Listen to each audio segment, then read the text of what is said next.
आपका पड़ोसी वो अपने जमीन पे पूरा सटा के घर बना लिया और आप सोच रहे हैं कि भाई कि अब हम भी जो है विंडो चाहे वेंटिलेशन के लिए जगह नहीं छोड़ेंगे, हम भी उसका घर से पूरा सटा के बनाएंगे।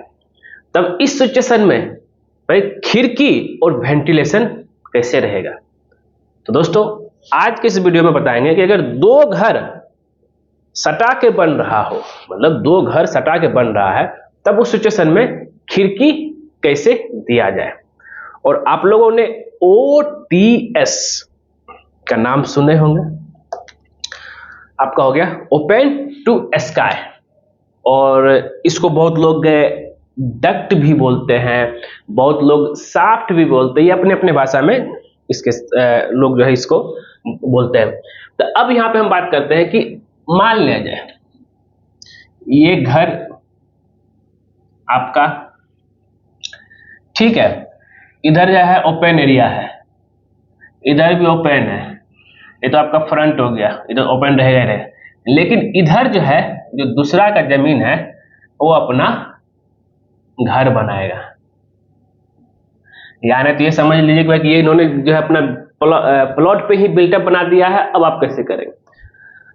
तो अब इसमें यानी तो ये जो है हम इसका प्लॉट से सटा के बनाया है, और बाद में अगर ये बनाएगा तो मेरा खिड़की यहाँ छुप जाएगा। तो यहाँ पे क्या करना है, एक OTS दे देना 2 फीट बाय 4 फीट का, समझिएगा जरा सा। OTS हम एग्जांपल लेके चल रहे हैं, ये 2 फीट और ये 4 फीट, तो ये आपका OTS हो गया। OTS देने से क्या हुआ कि आपका जो यहाँ जो एक बेडरूम था, यहाँ पूजा रूम हो गया, और ये आपका जो हॉल हो गया, बेडरूम ये हो गया, पूजा रूम हो गया, ये हॉल हो गया। अब इन सब का खिड़की आपका यहां से खुला OTS में। OTS में क्या है कि भाई इसके ऊपर रूफ नहीं रहेगा, मतलब नो रूफ ऑन OTS, चाहे साफ्ट बोलिए चाहे डक्ट बोलिए, ये सब इसी का नाम है। बहुत लोग साफ्ट बोलते हैं, बहुत लोग डक्ट बोलते हैं, मतलब कटा हुआ, मतलब कि छत से कटा रहेगा ऊपर। और ऊपर में क्या करने से मतलब छत लेवल हो गया, ये जो है OTS गया हुआ था, तो इसके ऊपर दोनों साइड इतना जुड़ाई करके कम से कम 1 से 2 फीट का इसके ऊपर जो है एक शेड लगा दीजिए कुछ इस तरीके से।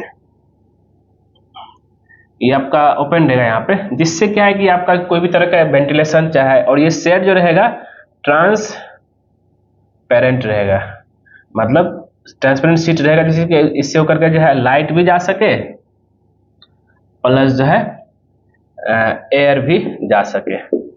इसी तरीके से अगर ऐसा ही भी और साइड भी रहे, मतलब इसमें क्या होगा ना, हुआ ना कि बस आपको बस इतना सा एरिया जो है 8 स्क्वायर फीट, मतलब 4 feet into 2 feet, 8 square feet area ही जो है वेस्टेज हुआ।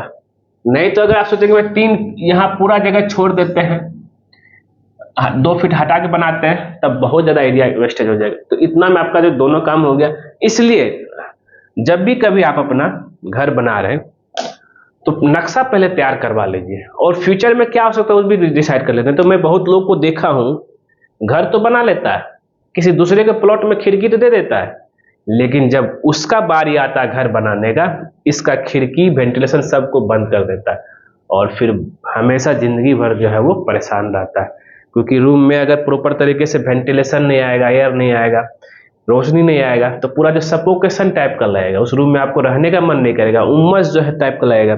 इसलिए नक्शा तैयार करवाइए, किसी एक अच्छे इंजीनियर से करवा लीजिए, तभी जाके बनाइए। हाँ, इसका भी जो है अगर आप ये जो डक्ट दिया जाता है, इसका जो है चाहे कॉलम का पोजीशन चाहे बीम का पोजीशन प्रॉपर एज पर सिविल इंजीनियरिंग के हिसाब से होना चाहिए। ऐसा नहीं कि मतलब जो मन में आया दे दिया, और ऐसा ना हो कि मतलब बिना बीम का छत ढलाई कर दिए। तो ये सब को ध्यान में रखते हुए तो दोस्तों उम्मीद करते हैं ये वीडियो जो है आपको जरूर पसंद आया होगा, और आप इन सब चीजों को जरूर ध्यान दीजिएगा। अगर जो आप प्लॉट के ऊपर ही बिल्टअप बना रहे हैं, मतलब कि जितना प्लॉट एरिया है उसके ऊपर ही घर बना रहे हैं, जिधर जो है रोड है उधर तो आप खिड़की दे सकते हैं, लेकिन जो है जहां पे आसपास तीनों साइड अगर किसी का जमीन है तब भाई जब उसकी बारी आएगी तो आपका खिड़की को भी सटा, आपका घर का सटा के बना देगा और आपका खिड़की को बंद कर देगा। तो दोस्तों यही रहा, और उन सारे लोगों को भी ये वीडियो शेयर कर दीजिए जो अपना घर बनाने का विचार कर रहे हैं, और खास करके हमारे चैनलवा को सब्सक्राइब कर दीजिए, क्योंकि जैसे ही आप हमारे चैनल सब्सक्राइब करेंगे उसके बगल में बेल आइकन बन जाए, उसको क्लिक कर दीजिएगा। उससे बेनिफिट बचे होता है, जब सिविल इंजीनियर दीपक कुमार को नया वीडियो आपके लेके आएगा सबसे पहले आपके नोटिफिकेशन में देखेगा। वीडियो पूरा देखने के लिए धन्यवाद दोस्तों।